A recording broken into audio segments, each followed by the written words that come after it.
if you can, maybe from a fantasy chess perspective, analyze Ding versus Nepo, who wins? The two people that would play if you're not playing.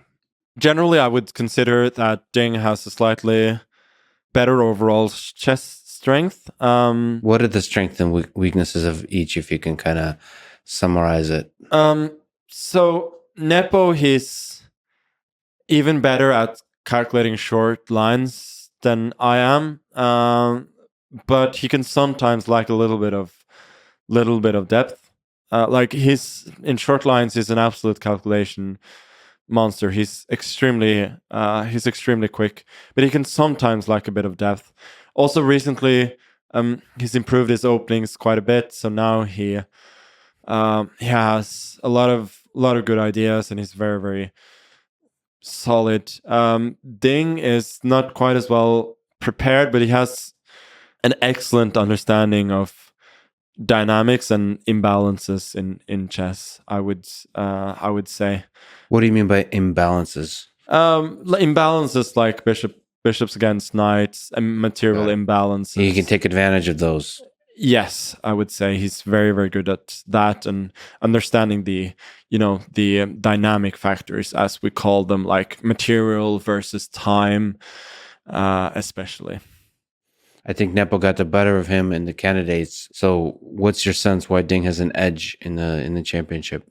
I feel like individual past results hasn't necessarily been a great indicator of World Championship results. I feel like overall chess strength is more important. I mean, to be fair, I only think like Ding has a very small edge. Like difference is not big at all. But our individual head-to-head record was probably the main reason that a lot of people thought Nepo had a good chance against me as well. It was like 4-1 in his favor before the match, but that was just another example of why that may not necessarily mean anything. Also, in our case, it was a very, very low sample size. I think about the size of the match in total, 14 games, and that generally doesn't mean much. How close were those games, would you say, in your mind for the previous championship?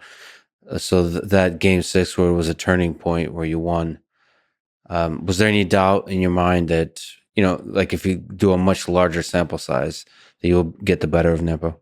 No, larger sample size is always good for me. So World Championship, it's a great parallel to football because it's a low scoring game. And if the better player or the better team scores, they win most of the time. Oh, that's generally for championships or in general? Yeah, for championships. Like they generally win because the other slightly weaker team, they're good enough to defend to make it very, very difficult for the others. But when they actually have to create the chances, then they have no chance. And then it very often ends with a blowout, as it did in our match. If I hadn't won game 6, it probably would have been very, very close. He might have edged it. There's obviously a bigger chance that I would have edged it. But this is just what happens a lot in chess, but also in football, that matches are close and then somebody scores, and then things change. And this gives people the illusion that the matchup was very close. Yeah. Which, while actually it just means that the nature of the game makes the matches close very often, but it's always much more likely that one of the teams is or one of the players is gonna break away than the others. And in other matches as well, even though a lot of people before the match in 2016 against Karyakin, there were people who thought before the match that I was massively overrated as a favorite, and that essentially the match was pretty close, like whatever, 60-40, or some people even said like 55-45. And what I felt was that the match went very, very wrong for me, and I still won.